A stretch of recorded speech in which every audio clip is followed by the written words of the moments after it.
జైమిని భారతంలో ప్రవేశిస్తే నారాయణం నమస్కృత్య నరం చైవ నరోత్తమం దేవీం సరస్వతీం వ్యాసం తతో జయముదీరయేత్. ఓం నమో జైమినయే. ఈ శ్లోకాన్ని మీరు కూడా చెప్పుకోండి.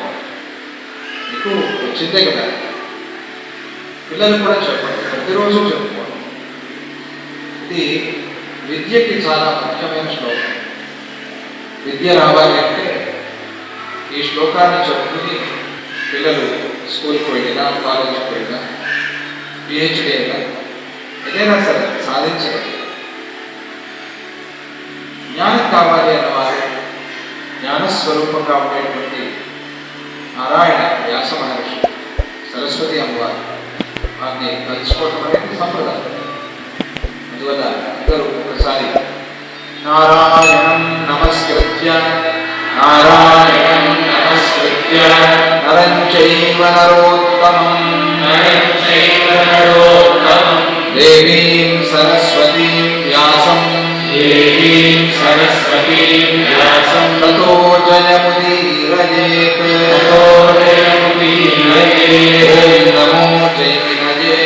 ఓం నమో జైమినయే. లక్ష్మి స్థిరంగా ఉండాలి అని అంటే ఏం చేయాలి అని అడిగినప్పుడు అన్నీ అర్థమయ్యాయి, కానీ సప్త సంతానాలు మనకు అర్థం కాదు. సప్త సంతాన విఖ్యాతి జరుగువాడు అని నేను పద్యంలో చెప్తున్నాను కదా. సప్త సంతానం అంటే ఏంటి అంటే దాన్ని అకాకము, నిధి, గ్రామము, దేవాలయము, వనము, ప్రబంధము, పుత్రులు, ఇది వరుస సప్త సంతానం. కటాకం, కటాకం అంటే నీళ్లు, చెరువులు తోడించడం, బావులు తోడించడం, దేవాలయాల్లో కానీ జనం ఉపయోగించుకునేటువంటి ప్రదేశాల్లో కానీ, లేదా ఒక గ్రామానికి ఉపయోగపడేందు కోసం ఒక చెరువు తోడించడం. ఈ కాలంలో ఆ చెరువులను చూసి వాళ్ళ పేర్లు మనం గుర్తు చేసుకుంటాం. మైసూరులో కూడా చాలా చెరువులు ఉన్నాయి, బెంగళూరులో ఉన్నాయి, ఈ ప్రాంతంలో చుట్టుపక్కల ఉన్నాయి. ఆ కాలంలో వాళ్ళు ఆ చెరువులు తోడించారు. ఎంత వేసవి వచ్చినా కూడా అక్కడ కొద్దిగా నీళ్లు ఉంటాయి తాగడానికి. అలా చెరువులు మనల్ని కాపాడుతాయి. జలదానం లేదా వేసవిలో ఒక చలివేంద్రం పెట్టి చాలా మంచిది జలదానం. ఇంటికి వచ్చిన వాళ్ళకి కనీసం నీళ్ళైనా అడగాలి అని చెప్తారు. ఎక్కడో స్కూల్లో ఒక వాటర్ ఫిల్టర్ వేయించండి, ఆ పిల్లలు మంచినీళ్ళు తాగుతారు, సంతోషం. అలా చిన్న చిన్న సేవలు కూడా మనం చేయొచ్చు. కటాకం అది సప్త సంతానాల్లో మొదటి కటాకం. ఇంకా నిధి, నిధి అంటే మనకు తెలిసినట్టుగా ఈ లంకె బిందులు, నిధులు. ఈ నిధి అనేది ఎవరి సొత్తు కాదు. ఎవరికైనా ఒకవేళ ఆ నిధి దొరికితే వాళ్ళే ఇవ్వాలి, ఇవ్వకపోతే ప్రభుత్వం వాళ్ళు ఆపుతారు. అది వాళ్ళ సొత్తు కాదు. మనకి ఎంతో కొంత భాగం ఉంటుంది తప్ప అది అందరికీ సంబంధించి. నిధి అంటే ఈ కాలంలో మనం వాడుకునే చాలా రకాల వస్తువులు అందరికీ ఉపయోగపడే విధంగా. పెద్ద నిధి అంటే ఈ కాలంలో పెట్టుకోవడం పెద్ద నిధి. అది ఏ రోజుకి ఆ రోజు రేటు పెరిగిపోతుంది. ఇది భూమిలో ఉండేవి కదా. ఇలా ఈ నిధులు ప్రకృతికి సంబంధించినవన్నీ కూడా నిధులు. వాటిని కాపాడటం మనం చేయగలం, కాపాడటం, నిధిని కాపాడటం. ఆ నిధిని కాపాడటం కూడా లక్ష్మీ అమ్మవారికి చాలా ఇష్టం. ఇక గ్రామం, ఒక గ్రామాన్ని ప్రారంభించడం పూర్వకాలంలో రాజులు చేసేవాడు. అది రాజుగారికి చెప్పే మాటే కదా యుధిష్ఠిరుడు, కాబట్టి ఆయన పెద్ద మాటలు చెప్తారు. ఒక గ్రామాన్ని ప్రారంభించి చేయడం, అలా గ్రామ నిర్మాణం, పట్టణ నిర్మాణం, లేదా ఒక పల్లెం ఇలా ప్రారంభించి చేస్తే దానివల్ల అది అందరికీ ఉపయోగపడుతుంది. గ్రామం తటాకం నిధి విరామం దేవాలయం. సప్త సంతానాలు ఇది ఒకటి దేవాలయం. మనము చాలా సంతోషంగా చెప్పుకోవాలి. పూజ్య గురుదేవులు స్వామిజీ వారు వందలాది దేవాలయాలు నిర్మాణం చేయించారు. రేపు ఆగస్టు 9వ తారీఖు అమెరికాలో డల్లాస్లో వెంకటేశ్వర స్వామి ప్రతిష్ఠ చేస్తున్నారు. విశేషం. అందుకే భాగవత సప్తాహం కూడా చేశారు. దేవాలయం దేవాలయం ఎంతమందికి ఉపయోగపడుతుంది. పుణ్యాత్ములు రమణమూర్తి గారి దంపతులు ఈ ఆలయాన్ని పట్ల నిర్మాణం చేయించారు. ఈరోజు మనమంతా కూడా సుఖంగా ఆనందంగా అనుభవిస్తుంది. అవునా కదా? అందులో దూరి స్వామిజీ వారి ప్రయత్నం కలిగించి ఆ ఊరు చుట్టుపక్కల కాకినాడ ఇలా ఒక ఆలయం కడితే బాగుంటుంది అన్నప్పుడు నువ్వు కట్టగలవు, మంచిదే, కానీ అందరినీ కలుపుకొని కట్టు, అందరూ కలవాలి. దేవాలయం ఇదివరకు రాజులు కూడా వస్త్రం పట్టుకుని వెళ్ళేవారు. మేము దేవాలయం కడుతున్నాము, మీరు ఏదైనా ఇవ్వండి, అది చందాలు వసూలు చేయడం కాదు. అట్లా అనుకోకూడదు. అది మన పాపం పోతుంది. మనమేం ఎక్కువగా వేయాలి అని కాదు. మనకి ఎంత ఉంటే అంత 5 రూపాయలు ఉంటే 5 రూపాయలు, లేదా ఒక ఇటుక ఇంట్లో ఏదో మూలలో పడి ఉంటుంది, ఒక ఇటుకైనా ఇవ్వండి. ఆ ఇటుక మీదే నిలుస్తాడు పాండురంగడు. అక్కడ ఉండే పాండురంగడు ఇక్కడ ఉన్నాడు. ఇటుక మీద కొలువై ఉన్నాడు. ఆయన వచ్చి బయట పొడలికా అని పిలిస్తే, నేను ఇప్పుడు రాలేనయ్యా, అమ్మ నాన్న సేవ చేస్తున్నాను, ఇదిగో ఈ ఇటుక మీద నిల్చో, వచ్చిన వాడికి ఆసనం ఇవ్వాలి కదా. అందుకనే పక్కనే ఒక ఇటుక ఉంటే ఆ ఇటుకని తోసాడు గట్టిగా. అది ఆ గుమ్మం దాటి బయటకు వెళ్తే దాని మీద నిల్చున్నాడు. జై బలో పుండరీక వరద స్వామికి విఠల విఠల విఠల. ఆ స్వామినే మనం కీర్తిస్తాం. అలా దేవాలయానికి ఏదో ఒక సేవ. ఆ దేవాలయం శాశ్వతంగా ఉంటుంది. భగవంతుడికి ఆలయం కట్టేంత గొప్పవాడు కాదు, కానీ ఆ స్వామి మనల్ని అనుగ్రహించేందు కోసం, మన మీద ఉండే కరుణతో మనం పిలిస్తే వచ్చి అక్కడ ఉంటాడు. వేద మంత్రాలతో ఆయన ఆవాహన చేసి అక్కడ ప్రతిష్ఠ చేస్తాం. అప్పుడు అది సామాన్యమైన ఒక బిల్డింగ్, దేవాలయం వచ్చింది. విశేషం కదా. మనది ఇల్లు, అక్కడ స్వామి ఉన్నాడు కాబట్టి అది దేవాలయం, మందిరం. దాన్ని కాపాడుకోవాలి. మన వీధిలో ఉండే దేవాలయానికి ప్రతిరోజు వెళ్ళాలి, లేదా కనీసం వారానికి ఒకసారి వెళ్ళాలి. కనుక్కోవాలి ఆలయం ఎలా జరుగుతుంది. లేదా చాలా పెద్ద పెద్ద దేవాలయాలు జీర్ణించుకుపోతున్నాయి. ఎంత కష్టపడి కట్టారో వాళ్ళు ఆ కాలంలో ఆ రాజు. అక్కడికి వెళ్ళి ఆ శిల్ప నైపుణ్యం కానీ, లేదా వాళ్ళు చేసిన అక్కడ వ్యవస్థ కానీ చూస్తే ఎంత ఆశ్చర్యం వేస్తుంది, ఎంతో సంతోషం వేస్తుంది. అయ్యో అవన్నీ ఇప్పుడు లేవే అని అనిపిస్తుంది. మనం చాలా చిన్న గుడి అని అనుకుంటాం, దాన్నే ఊళ్ళో వాళ్ళందరూ చేరి బాగు చేయాలి. ఆ దేవాలయాన్ని కాపాడుకోవాలి. వెళ్ళి అక్కడ అర్చకుని అడగాలి, మేనేజ్మెంట్ని అడగాలి, ఎలా జరుగుతోంది ఆలయం, ఎలా నడిపిస్తున్నారు, ధూపదీప నైవేద్యాలు ఎలా జరుగుతున్నాయి కనుక్కోవాలి. మన బాధ్యత అది. సప్త సంతానాల్లో ఒకటి ఇది దేవాలయం. ఇక వనం. వనం అంటే వనాన్ని మనం ఎలాగో పెంచలేం. ఈ కాలంలో వనం అప్పట్లో పెంచారు, దాన్ని కాపాడుకోవాలి. వనం అంటే ఉద్యానవనం, ఒక చిన్న పార్క్, దాన్ని ఏర్పాటు చేసుకుంటారు. ఎక్కడో ఒక్కొక్క ఏరియాకి ఒక్కొక్క పార్క్ అని ఉంటుంది. అక్కడ ఆ చెట్లకి నీళ్లు పోయటం. నాకు గవర్నమెంట్ వాడే పోయాలి అంటుంది అన్నది కదా. మనం ఎందుకు ఎదురు చూడాలి వాళ్ళ కోసం? మనమే నీళ్లు పోద్దాం. ఏదో ఆ చెట్టు వయస్సు అయిపోయింది, పడిపోయింది, మనమే ఇంకొక మొక్క తీసుకెళ్ళి నాటుదాం కదా, మంచిది కదా. అలా వనం అంటే ఉద్యానవనం, దాన్ని పెంచుకోవాలి. అది సప్త సంతానాల్లో ఒకటి. ఇక ప్రబంధం. ప్రబంధం అంటే మంచి పుస్తకాలు, మంచి కావ్యాలు. మంచి పుస్తకాలు ప్రింట్ చేయించాలి, రాయగలిగిన శక్తి ఉంటే రాయాలి.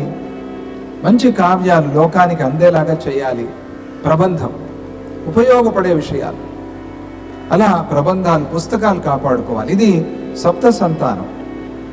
ఇక చివరిది చెప్పారు సంతానం, పుత్ర సంతానం, పుత్రీ సంతానం, చివరిది అది. సప్త సంతానాల్లో చివరిది సంతానం. ఇవన్నీ తటాక, నిధి, గ్రామ, దేవాలయ, వన, ప్రబంధ, పుత్ర లేదా పుత్రి, ఇది వరుసగా చెప్పిన సప్త సంతానాలు. ఈ సప్త సంతానాల కోసం ఎవరైతే సేవ చేస్తున్నారో లేదా ఎవరు ఈ సప్త సంతానాల్లో తాము కూడా భాగస్థులై ఉన్నారో అటువంటి వాళ్ళ దగ్గర లక్ష్మీ అమ్మవారు ఉంటుంది. అటువంటి వారికి సిద్ధి, మంత్రసిద్ధి అనేది కలుగుతుంది. లక్ష్మీ అమ్మవారు ఉంటే మంత్రసిద్ధి, మనశ్శాంతి. అలా ఈ సప్త సంతానాల్ని అందుకనే సప్త సంతాన విఖ్యాతి జరుగువాడు అని విశేషంగా అందులో కలిపి మనకి చెప్పారు. అలా ఆ సప్త సంతానాల విషయంలో బోధన చేసి ఎవరికి ఆ యుధిష్ఠిరుడికి ఆ వ్యాస మహర్షి లక్ష్మీ అమ్మవారు శాశ్వతంగా ఉండే ఉపాయాన్ని చెప్పారు. నిన్న చాలా మాట్లాడుకున్నాం దాని గురించి. ఇక అప్పుడు యుధిష్ఠిరుడు లక్ష్మీ అమ్మవారు కదిలిపోకుండా ఉండాలి అని అంటే ఏం చేయాలి? లక్ష్మీ అమ్మవారు ఎవరిని విడిచిపెట్టి వెళ్ళిపోతుంది? ఏం చేస్తే ఇంట్లో నుంచి లక్ష్మీ అమ్మవారు ఖాళీ అయిపోతుంది? లక్ష్మీ అమ్మవారికి ఒక అక్కగారు ఉన్నారు, తెలుసు కదా మీకు. అక్కగారు, లక్ష్మీ అమ్మవారికి అక్కగారు జ్యేష్ఠాదేవి అని అర్థం. ఆవిడ్ని మనం చెప్పకూడదు కానీ దరిద్ర లక్ష్మి అని పిలుస్తాం. ఆవిడ అక్కగారు. ఒకసారి వీళ్ళిద్దరికీ చాలా పెద్ద తగాదా, అక్క చెల్లెలు. ఏమని? ఇద్దరిలో ఎవరు చాలా అందగత్తే అని ఇద్దరికి చాలా పెద్ద గొడవ అవుతుంది. నారద మహర్షి వచ్చారు. ఏమ్మా గొడవ పడుతున్నారు అంటే, మా ఇద్దరిలో ఎవరు అందగత్తే తేల్చుకోలేకపోతున్నాం, అందుకనే గొడవ పడుతున్నాం, మీరే తేల్చండి అని.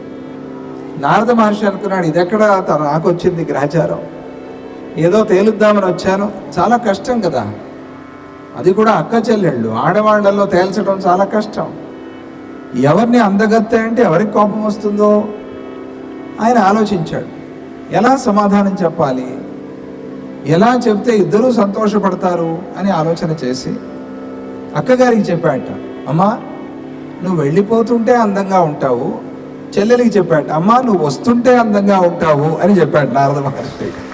జ్యేష్ఠాదేవి దరిద్ర లక్ష్మి, వెళ్ళిపోతుంటే అందంగా ఉంటుంది. లక్ష్మీ అమ్మవారు వస్తూ ఉంటే అందంగా ఉంటుంది. అది అలక్ష్మి లక్ష్మి మనకి శ్రీ సూక్తంలో వస్తుంది కదా. అలక్ష్మీర్మే నశ్యతు, అలక్ష్మి అనేది నశించని, లక్ష్మి అనేది సిద్ధించని అని ప్రార్థన. అలా ఆ దరిద్ర లక్ష్మి లేదా జ్యేష్ఠ లక్ష్మి ఆవిడ ఎందుకు వస్తుంది? ఆవిడ స్థానాలు ఏమిటి? ఆవిడ వచ్చి ఇంట్లో చేరిపోవటానికి ఏమిటి కారణము అని ఆ యుధిష్ఠిరుడు అడిగాడు. అడిగితే అప్పుడు దానికి సమాధానం చెప్తూ వ్యాసుల వారు, ఆయనకి తెలియంది లేదు కదా, త్యజ్యతే సశ్రియా నిత్యం పరాన్నే యస్తు లంపటః. ఎవరికి ఎప్పుడు పరాన్నము తినాలి అనే ధ్యాస ఉంటుందో అటువంటి వాళ్ళని లక్ష్మీ అమ్మవారు విడిచిపెట్టి వెళ్ళిపోతుంది. విశేషం ఉంది ఇక్కడ. పరాన్నం అంటే ఎప్పుడు ఎక్కడ వాళ్ళ ఇంట్లో ఏం చేశారు ఆ ఇంటికి వెళ్ళి తిందామా, ఏ ఇంట్లో ఏ ఫంక్షన్ ఉంది, ఏ పండగ ఉంది అనే ఆలోచన, పరాన్న విచారం. అంటే ఏ కారణము లేకుండా ఊరికే వాళ్ళ ఇంటికి వెళ్ళి తినొచ్చేయటం, అలా చేయకూడదు. మనది మనమే చేసుకుని తినాలి. పరాన్నము మంచిది కాదు, స్వాన్నం మంచిది, నువ్వు వండుకొని తినాలి.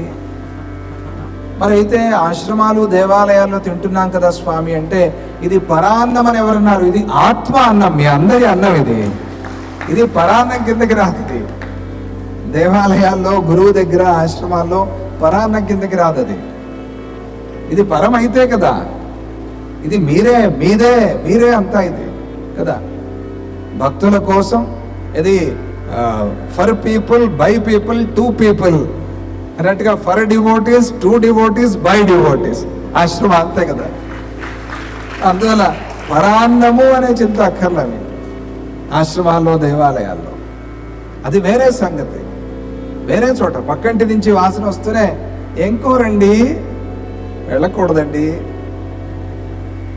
ఇచ్చినా తెచ్చుకోకూడదండి. ఏ ఆహారము మన పొట్టలో ఉండగా మనము దేహాన్ని విడిచిపెట్టేస్తామో, అరగలేదు ఉంది, అది ఉంది, అలాగే ఉంది, ఏమో తెలియదుగా, అందరూ పోవలసిన వాళ్ళే ఎప్పుడు పోతారో. ఏ ఆహారము మన పొట్టలో ఉంటే ఆ ఇంటిలో, ఆ వంశంలో, ఆ కులంలో పట్టవలసి వస్తుంది అని శాస్త్రం ఉందిగా. రుణం అరగలేదుగా, అరిగితే సరి, అరగలేదుగా అని ఒక శాస్త్రం. అందువల్ల పరాన్నం అనే దాన్ని అయినంత తగ్గించుకోవటం మంచిది. అందువల్ల పరాన్నే యస్తు లంపట. ఏదో అప్పుడప్పుడు తప్పదు, పెళ్ళిళ్ళు, గృహప్రవేశాలు ఏవో పిలిచారు, వెళ్ళాలి కదా.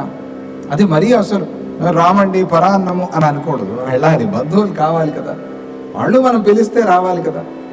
అది ఆ ఇచ్చి పుచ్చుకోవటం అనేది తప్పదు, ఉండాలి లోకంలో. మరి అంత కాదు, మాటి మాటికి అది తప్పు. పరాన్నే యస్తు లంపట. ఇక రెండవది చెప్తున్నారు, మదిరాపానమత్తోయో మృగయాసక్త చేతసః. ఇది సామాన్యంగా అందరూ వింటూనే ఉంటారు. మదిరాపానం అంటే మద్య సేవనం. మద్యపానంతో లక్ష్మీ అమ్మవారు వెళ్ళిపోతుంది. ఎందుకు దానికే తగలబెడుతూ ఉంటే ఇంకెక్కడ ఉంటుంది లక్ష్మీ అమ్మవారు? ఉన్న డబ్బంతా దానికే పోతూ ఉంటే ఏమండి? ఎవరో ఒక సిగరెట్ తాగేవాడిని ఒక లెక్క వేశారు. లెక్క వేసి, సిగరెట్ తాగుతున్నావు కదా, రోజుకి ఎంత కాలుస్తావు చెప్పాడు. ఎంతో కాల్చే మహానుభావుడు. ఇది వరుసగా తాగుతుడా, శృంఖల ధూమపాన, దాన్ని ఏదో అంటారు కదా, ఇంటిది మానకుండా చైన్ స్మోకర్ అని అడిగాను, ఎన్ని కాలుస్తాడు? ఏదో చెప్పాడు, 6-7 పెట్టెలో ఏదో చెప్పాడు. చెప్తే ఒకసారి లెక్క వేసుకో, ఎప్పటి నుంచి అని అంటే కాలేజీలో చేరినప్పటి నుంచి. కాలేజీలో ఎందుకు చేరతారంటే ఎప్పుడెప్పుడు అమ్మా నాన్నకి తెలియకుండా ప్రారంభించవచ్చా అని, దానికోసం. చాలా తప్పది. ఇప్పుడు ఈ కాలంలో అన్నం తింటేనే రోగాలు వస్తున్నాయి, సిగరెట్ తాగితే రాకుండా ఉంటాయా? ఏమండి? అమ్మో, ఘోరమైన రోగాలు. ఎంతో ప్రచారం చేస్తూ ఉంటారు, అయినా కూడా చాలామంది పట్టించుకోరు. ఆ దుర్వ్యసనాలు, చెడు అలవాట్లు ఏవే ఉన్నాయో అవన్నీ గురు పాదాలకి సమర్పణ చేసేసేయండి, కాలిపోతాయి అవన్నీ అక్కడే. అదే మనం ఇవ్వాల్సింది గురువుకి, సంతోషపడతారు. అలా ఎంత అడిగాడు, అడిగితే చాలా పెద్ద లెక్క చెప్పాడు. చెబితే, అయ్యా ఈ డబ్బు నువ్వు బ్యాంకులో వేసుకుని ఉంటే ఈ రోజుకి నువ్వు కోటీశ్వరుడివి. అలా అని ప్రతిదానికి లెక్క వేయటానికి అవ్వదు. ఏమండి, ఈరోజు అన్నం మానేస్తే 10 ఏళ్ల తరువాత కోటీశ్వరుడు అవుతా, అలా కాదు. అది మంచిది, అది ఆరోగ్యానికి, ప్రాణానికి. ఇటువంటి వ్యసనాలు ఇవి మంచిది కాదు. అందుకనే మదిరాపానమత్తోయో మృగయాసక్త చేతసః. మృగయ అంటే వేట. పూర్వకాలంలో రాజులు వేటాడేవాళ్ళు కదా, ఈ కాలంలో కూడా వేటాడతారు, జైల్లో పెడతారు అంతే వేటాడితే, తప్పది. వాళ్ళు పూర్వకాలంలో వాళ్ళకి అధికారం ఉన్నా కూడా, రాముడు ఒక మాట అంటాడు రామాయణంలో, తనకి అధికారం ఉంది, రాజు వేటాడచ్చు, అయినా కూడా నాకు నచ్చని పని అని అంటే ఈ వేట అని అంటాడు రాముడు. నాకు నచ్చదు ఇది.